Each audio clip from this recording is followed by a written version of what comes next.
Yema ahwefo nyina dwoemamakwa eba Oyerepa TV so yenumre kasebo ene aboabo no a yede ebesomu kasebo yi donhwere baako ene yede ebremo eye amanone nsem Ghana nsem afei enitidie kasebo ene agudie mu nsem nyina no yede ebesomu enumre nsam no doso de edi mu akotene bi ene didi sui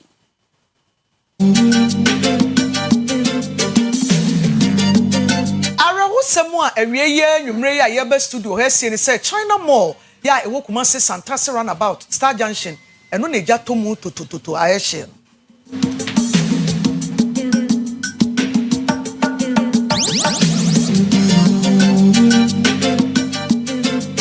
Ghana Armed Forces Eden Krata base sojeni nu a wakwati timemufo ebo wo mo no eyade a wonomo ensa asonimu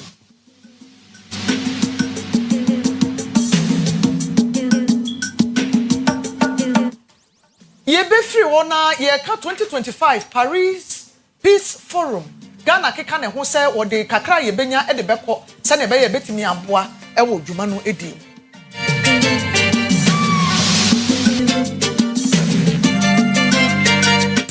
Yebeko enkrofo aman so enkra aba e kire se enframa jampanturudu bi abo e wo Caribbean na menam so enipa bebre no na wo no ahwere wo mo enkwa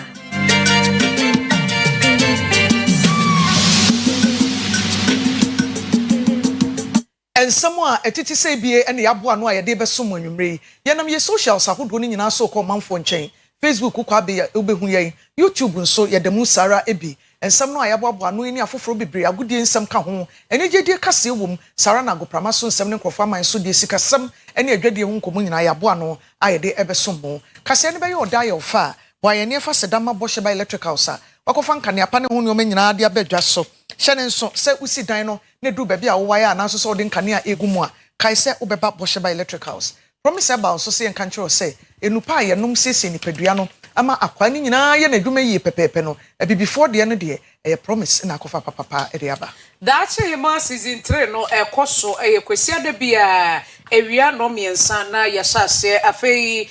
ukwiada ene dwoada enumre no nso ya na yebo repeat nti ya na wonso akwa akohwe bi ubefo otu nso a star 920 star 5 hash star 920 star 5 hash afei ubetumi a download vote easy app no na watu aba no ewo so ama odofo a weni je ne ho se obedi nkunim na express group e de yebetu kwan akopie mu ewo nkrofo aman so a na chese wo mo a so ye na wase ekọ enkokọ na hye mai bi ho e ma na eni usika na express group ewo Kumasi labor runabout nti duru ho sisi a na wono mo emu a wakwantu mu yenya yede kase ebre wanwumre mi de Akua Asiedua me ne nana Afia Broni papa bi afi nsam no nkyiremu enie Ewiyi be kobo be no nan na no miensa pa ho sema be aduo no e na amane be kan yensa se China Mall ya ewo Kumasi Santase ewo runabout ne so a wo de fra ko Pokuari school Star Junction won sani fa so ano eja edem ampara yesoma yensem trefo e ma wo kopie ase na amane a wo de ba ye di adanse ni mfoni a etwagu ewo miamia hodo ni videos no e chese ye no krese edan no ahye na odum jadwuma yefo egu so ye wo adwuma papa nenso so nam ne yoma ne bi wo hɔ a eja to mu a upata no a yenye yie eno akra na ne yire eja no e ma ne kwachi pa ye kwa homa so akohwe se yensem training okoji abo kran e wa homa ne so a wo China Mall e wo Star Junction a wo de emu nsem brɛ okoji abo ma ajo hello okoji abo hello mekwa metom kapa to aso me ntie we asanteman ne Ghana man nyina etie o Medase mekwa said the wedding kind e dia to edwa ene awie best no miensa ene ne mpemu ana Oyerepa nsem trofo nya na mane se China Mall a no e was Santase Runabout e wo nhyiaye so kropo mo asantemantem ha no edwa brantam atomu a edwa pade ese ye no kre ye bona atomrika na mra ekoduru ho no na said ya mane ne tie no saada ana etie na obi a wonim Santase Runabout de ufri Santase Runabout a wodu ani akyerem e wo Pokuari senior high na ura Santase kuro na nkasem no wonsa nifa so ana China Mall no ewo na Akua ukoduru ho no mo a was your bro, I was here, bro, men can so pretend was so. In fact, a Japadia, a Shiana Seno, a billions of dollars. Now, in fact, Yamo Odumja, a Jumekuni, was Santimantemo, Yamo Wamo Abaso, Madame so Anna Aposifwa, Wamo Ewa Asantimantem Kumase, Wamo so Ayadia every set, Emra or how no Esha says Ebano. Yenimtania and Sembiseno is here. Ghana for ye see a Yama Efa, Wama Kugu Honomo and Pempemwa, a quiet crowd went to me, and out your rim. There was the mobile phone after our watcher. Then so the police if wanted to me one more day, a control crowd noir, and your fire tenders, where you caught now way back, they are high and in camp. Sabra, Abo Bess, Nosia, Apahusima in the way. Fire tenders better say and song, Anna Ewaha, dear news you besan no to call no a sack of a be abba. In fact,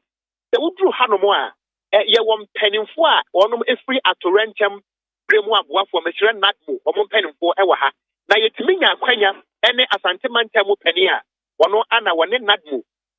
Casa Edema Natmo, Ura Prince Ahmed, Edin Como. Anna watch him say, now one more air simulation exercise. And what baby? Now one more say at Torrentum Nessian, Womutum Ricabayano. Na ampa said the air one man, Yana said you put in it wono. Sana etie. Then so no one betty my case should be a say. Or does any be an honomu a woo and I would pra and I'm Sakano so prefer.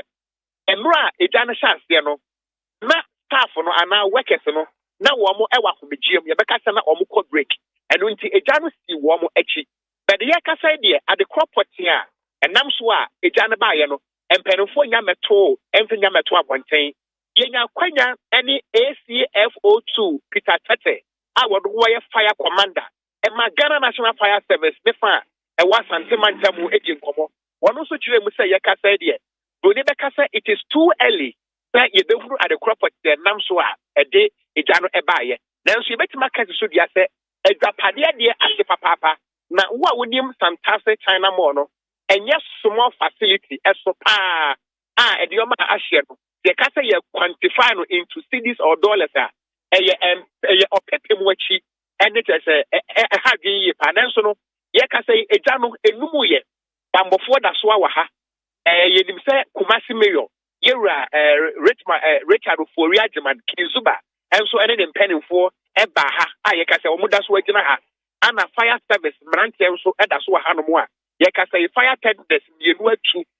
mienu so afi no mo say wremu a they say ano reinforcement ana wo mo ehia fri say senia ejano sisi no enya de say ebetimedum ene yeka say then so no bambofo da so agina omo na so a ye hwe say yebetimi adum no. Now on the other side no ye beka say traffic vehicular traffic ama achi say jasam kitwa efiti da kwadwom ekwo Santase enclave achi wo free the quiet runabout now do ani achirem Santase runabout yes ye ntime car nko car ema traffic na no den wo mo so a free sofo line no mo do mo ani achirem e wo Santase runabout asem kro no a ana wo mo so a free anyan kwanta omu free Cape Coast be kwai Santase a wo mo so do mo ni achirem a wo mu wura mu Kumase no so no wo mo so di atepo yi pa atrese traffic no anu den then so agina head ye empani si aboa no wo de gymnast won true ya wo tiri mo ntena kopi mu se dia de pidum no and some drop for ye wa hanom a ye nso ye de ni edi akire. I see asam na koye arehosam ye nhwe empanyifo ni bi wa homa ne so a ye ne omo ebedi nkomo nadmofo ne atoyenchema bremu aboafo ya ohaw bi se ba omo naja ye dane ye ni hwe omo no beboa yen na empanyifo toto ne menya ne misa no se wate ewom so dumjafo nya adwuma ni nwie nanso so obetimi asusu adekra enam so ma ogya no ekotrega asa enne akodi nsamone a eti se ye ye ne di nkomo akire nsem ni bi egu ahoma so ye nkohwe mra ye was inspector ya to the operations of the fire hospital na ya sha se be say 2 months nje na ye kwa pro e was for man in fact ye two officer ana call by say bibi say e ko so nje o say ye gada e next time ever very good dia e ko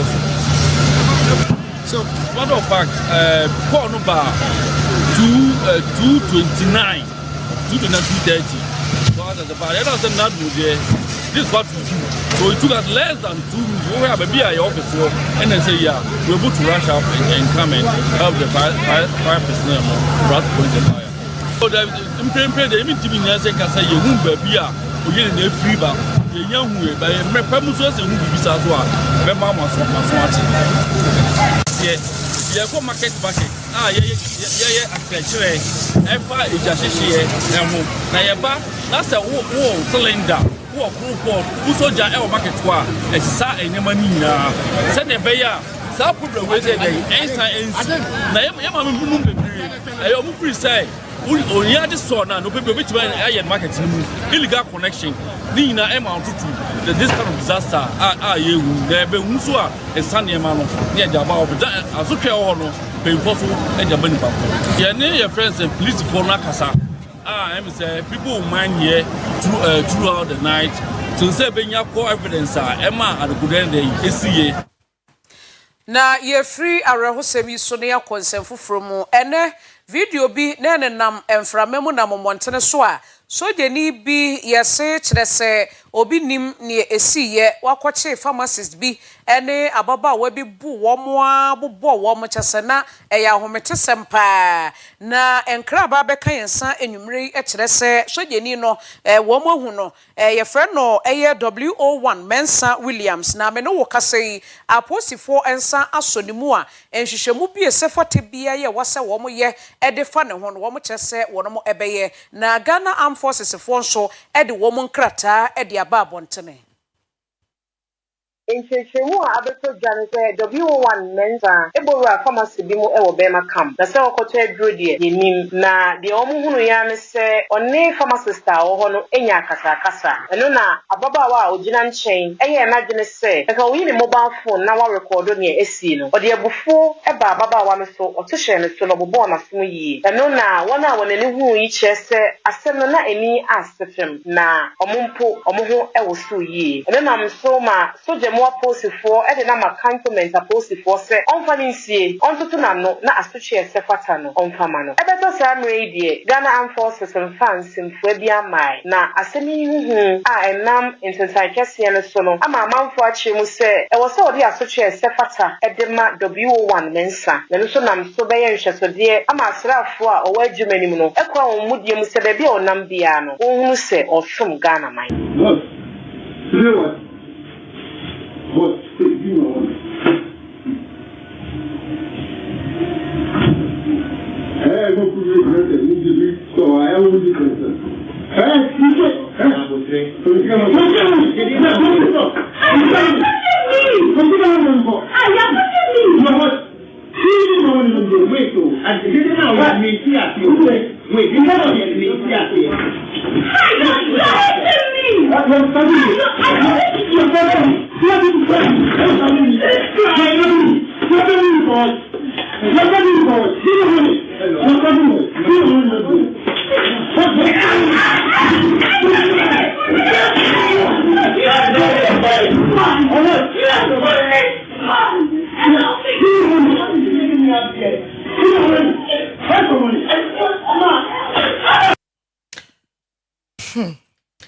Yeto ansem ne so abusuafo edin o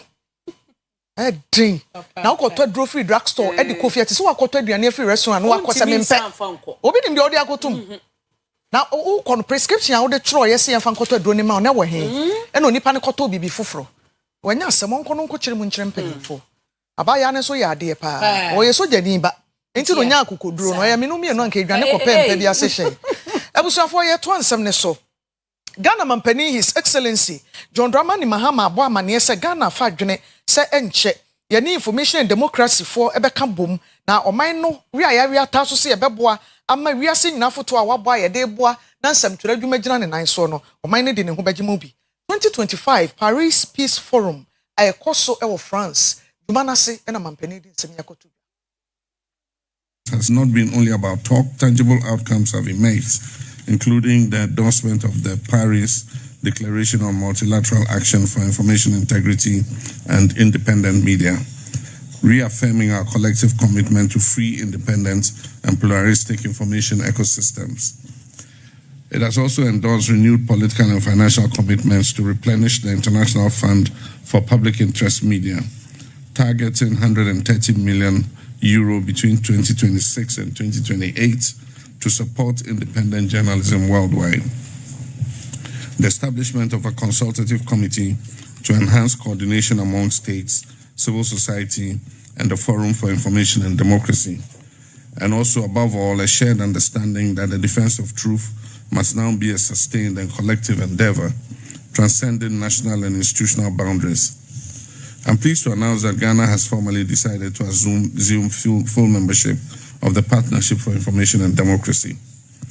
This decision has been officially communicated through the appropriate diplomatic channels, affirming Ghana's unwavering commitment to the principles of transparency, accountability, and open governance. In addition, I'm proud to declare that Ghana will become the first African country to make a financial contribution to the International Fund for Public Interest Media. This gesture reflects our conviction that independent journalism and reliable information are indispensable public goods. The time has come for all of us to translate our shared ideals into tangible action, to demonstrate genuine commitment to supporting public interest media and safeguarding the integrity of information. Together, we must work to win the global war against misinformation and disinformation. We leave this conference reminded that disinformation is not an abstract issue. It is shaping elections, it distorts public health response, it fuels conflicts, and undermines the fight against climate change. A decade after the Paris Accord, falsehood continues to erode public confidence in science and policy. If we're to build a sustainable planet, we must also make an informed public. Likewise, the dawn of artificial intelligence has transformed the information landscape. While AI offers immense opportunities for innovation, it also amplifies the risk of misinformation and economic disruption.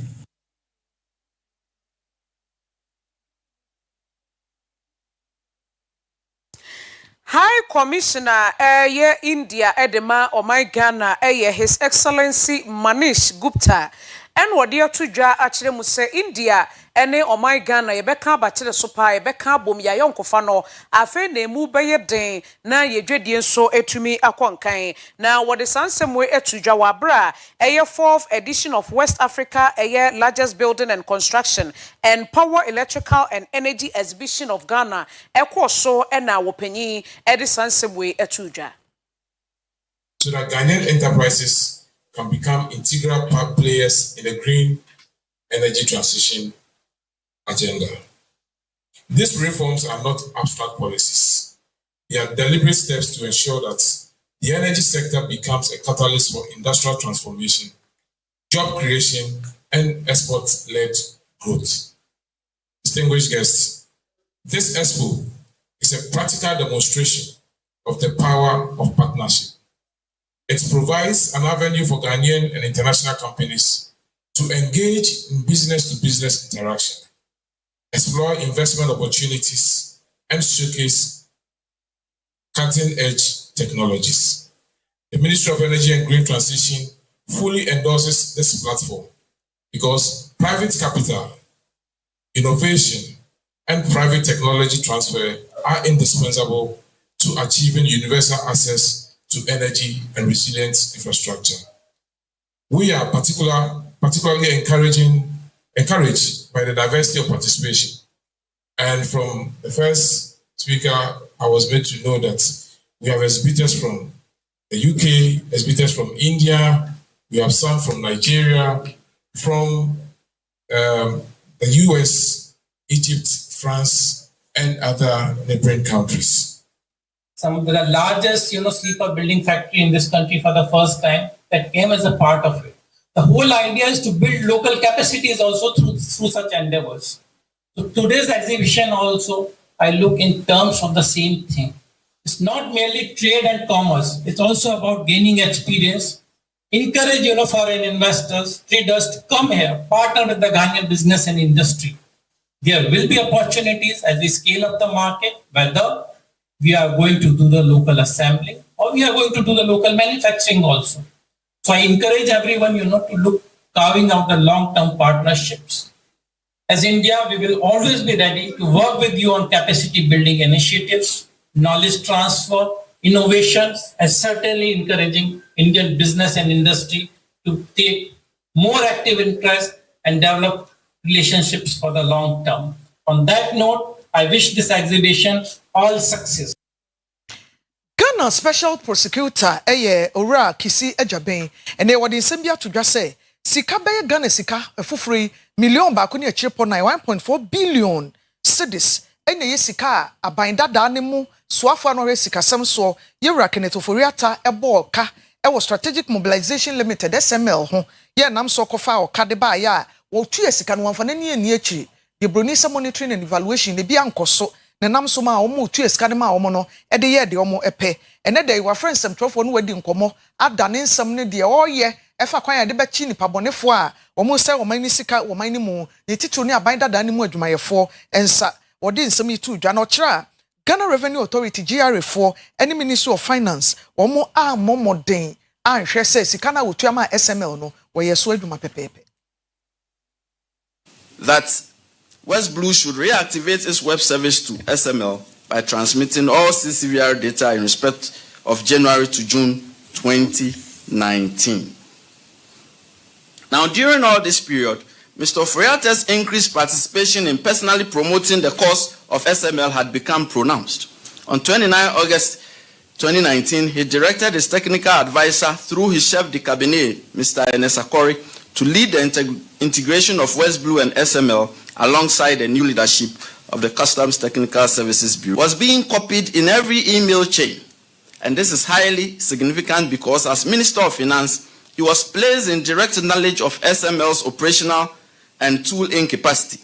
and that it was hardly performing any service to deserve the payment of fees. Had he not been personally benefiting from SML's unlawfully procured contracts, the open display by SML of lack of capacity, expertise, and tools would have immediately triggered his intervention to halt payments to SML and demand accountability. Instead, he looked on conspiratorially in silence, while endorsing and approving payments to SML from the Consolidated Fund, Petroleum Revenue Account, and Tax Refund Account, with no technical or operational basis. The OSP investigation shows that all the troubleshooting displayed during this period was born of the unlawful imposition of SML in the space and the still lingering reality of SML's lack of capacity to carry out transaction audits and external price verification. 15 months after its engagement, the company had no system in place to receive CCVRs, while West Blue was under no legal obligation to release the vital data to it. As a result, the work went undone until SML continued, and it went undone, yet SML continued to be paid. It is highly worrisome that though SML were doing practically nothing by way of transaction audit and external price verification, GRA kept authorizing steady payments to the company. The OSP investigation shows that the 1 June 2018 contract involving GRA, West Blue, and SML, the 1 January 2019 contract extension between GRA and SML, and the 1 April 2019 contract for additional services between GRA and SML were of no real benefit to the Republic. And the Public Accounts Committee, PAC, one more etnase etunsa, edifre was so for ya was share ya pomode and some soyira, kwabna minta akando, Emma wakwatana se one bisebisane and sembi na contraji be a chemo, abai edema yeno and no sem kopiemo el honomo, Light Wave Health Information Management System, and whole project and no more eye, and one more bisan was say, Hunsika Samno etesay, Yera kwabna minta akando chese, abai dada no apenso and womo shase, na sabre no was so na share ya pomode ensem so na ye yira Bernard Okoboy wachiremu asiketue bi kwaso na aboro so enti wode sobo no ebo owura Bernard Okoboy say wono enedi se adwuma ne tuetue sike bi ema ne boro so on the cost ye in fact overpayment no back what happened $5 million happened in November 2024, and so he granted that payment. In any case, so no if he said there was nothing wrong with the contract, that there was nothing I can be prevented, so we renew contract and answer our position. Because when you try my contract in once and I renew, you could have renewed it.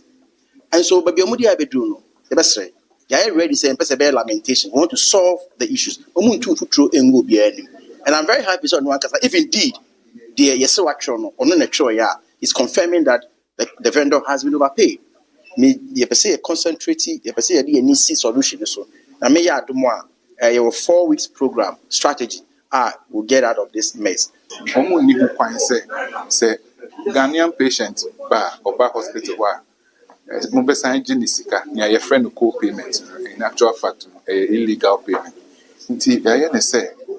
ade na your minister ni your board so near ya agree. Say we poor facility now Jesus can na say ye hu there ye be mambra no ni wedi your rules be pre we ye act no ma take care of sir niaman any na say ye be near friend stakeholder conference health facilities ni be pre by ye di hu komo na say if in no there said ye this plans ni be tudwa nti I say amnesty period almost no omo ka say ye ntua omo ntem ti ye ya ye party ntua nti ye partnership nti going forward no ye be name ye be will be naming and shaming nti hu say why ye be betu Ghana mrahye bedwafie chiame panyin yewra albambagben ene wo de atodwa se MP biara mrahye bedwani bia edu mrahye bedwa setena wanko se enye dwuma bia wokodi a wasere kwan ana wakra na ye behwa ne se wama ye behwa ne se wama ye behwa obokra bosome na osi ho nso ntenkra bia emfiri ne nchen wo sa nipa kro no obehwe se ebetu wakonwa ne ye mfa man obio na parliament no ye fa soafo e de free ho ye no de oman ne mragye tum na mo dodo na wonya soafo no e wo se de bia ye kwasetena ye humo enso bebre de omo edibra wokita abo won ho safo hene ene ye kwa ye nkobi ye ba ye mabi no one sa da musa omo titimu a enam so ma ene wo si agiran bi enye yie esanse efre bibi se quorum ye mfomi quorum a ye dwendwena asamo ne ye to so aba enye yie nti obi afanto na dwene ti ko se obiara ye be frem na hye bedwa ese ye kwotena se a wa ama no wo sa ni no ye be pam. Before usually I commence proceedings, I always take account of those present. I'm not happy with the situation. I did indicate from the very beginning of this meeting that I have the records of attendance for the first meeting and the second meeting. I decided for good reason not to publish them, but to give you the last opportunity. It looks like that is a catastrophic mistake I made. I should have brought it out and referred members to the Privileges Committee. I thought that was not a good way to start this third meeting. It's like that's encouraging. Yet Wakasiabono eso Ghana National Tailors and Dressmakers Association won career Twasi zone ene one more aye 23rd graduation ceremony ediama addition phone bia ene one more area na enipa mako eduosia miensa 63 ene one more graduate ye and I'm soma Ora Bernard Frimpong ya we chairman eda ekuno ano ekasa ye editu dwachire mu cheso hawa ya wo mo femu ene ne ma papa nso a wo mo femu atimi boa e ma adesuafo no tumi sua de edi wie na wo de afutuo nso e ma wo mu graduation day graduating and wala adesuan system last week graduating and then so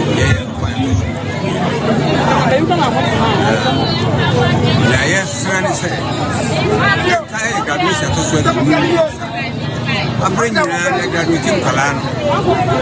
Prove it here. My beautiful financial. When I find out, I don't know what I say. Yeah, we know being so much. Yeah, this is the say. I find you say, I say. But I want my act to say, in your bands are too much. I'm way. You have to see me. Masters is one way. I am fed my phone. I said, no one and so what to my city for bed, you know, so many for beds and years and night. I don't think I kind of mumble, you can't afford it. I see it's interesting. So you're paying. Not any additional was. I did come to me. When you break your chum, and your man can even a buyer and come and let my yeah, your penny say, I'm buying channel. Now start a cry at the moment when you're starting. Now I think, and I talk to you. I play for how we are. Every problem with the container. Machine or Saturday, now so young, that's right. I want to be the best stress. Any way of money, any of the plan of fantasy and one. But that's the issue. More money upon now and shed said it, yeah, container. I hear you. And my 4 years, yeah, challenges. If that far, the young person, why, yes,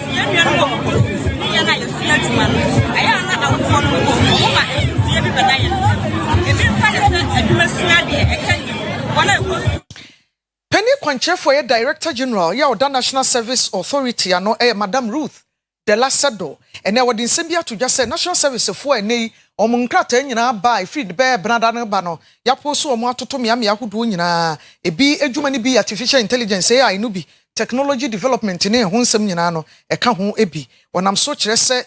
afi efri sabre kusinya me aduma feda aduma wo mo ekoye no woni a wonya first class o wonya second upper o na se wo nimde anaso se upenimde e wo computer any artificial intelligence ho a e wo se usua Microsoft Excel ni ye pa se ne be ye betimi abo Me to me mobo say ye betum say na be say but the betumi aka say minim say President Mahama sabe abada ye den akuma mu no one finance minister adi komo say ye den ye fa kakra ye den to so mom o say ye kakra nkra ye so mu na o man na ye den economy na an crash by not in crashing no say be make sure say at least it can be be be ka ho amom no mo aheha mo kakra let's see but we cannot increase if finance and call back to parliament with the budget and all those things so after the budget I am very hopeful say Mahama that my first year by under President Akufo-Addo omutumi de ka 4 months na omunim de ekoso but your Mahama buy a pen obey de obechi at 3 months straight at the moment and the president I sure say at least every year no ye betua until this time no finance am I assurance say me akopon by Tuesday nyame adoma by Tuesday omo be release this can until by Wednesday Thursday they be to account 2024 no ye buy adeba kwa ye ni je ho ne se yetimi aye aye de ne se ye ka se naspa na ye klota ye ntuma ye hye no na authority no afade na ye de e wo ho but any authority no management di nkomo ma se ye ntuma ye be hye no ya sesa fi National Service Association Authority ni logo e de aba naspa logo ana de di ho bi e hu ni se ye wo bebre ye wie school so ye wonyo marketing keti bi ho no ma etwe sign wo adwumase mu eye se ne betiri ebi se ICT aye adwuma se yenso ye bae no ye ne ankwankwankwo ho outdoor aka ye ho aboma ye training National Service personnel so kwa so be so Excel and the graphic design so nya de we se ye na omaye adwumase mu ye dem pa enti ye nya sa nyoma no so etime boa ma eka o ma e boa ma ye nya adwuma ana fe de ho bi mu so yetime ni management ne the Ministry of Finance di nkomo akwa ekire a omo mbesa omo service ase November you know ebehu sakraye kakra wo omo kitchen we so ni fasodi aye administration bae etimi aboa na e dia ba fine no your service allowance ne de se na oni adi nkomo ase so wa hye yebo no ebe so obedi so pepepe na atum na akọ anim kakra mai because 715 ne se na o man economy itie de 715 cities de enye ye hwe tie sere no se na waje atum se obeboa ye no watu yaketu mu yes so on to omonya ne sama na service personnel so meka kakra because say ye posti ye ko ha yes say ye nko ye posti ye ko ha yes say ye nko ba ye hu say e ye osom na ye som oman no e ye som na ye som anti ye mfo pepa ne ye som oman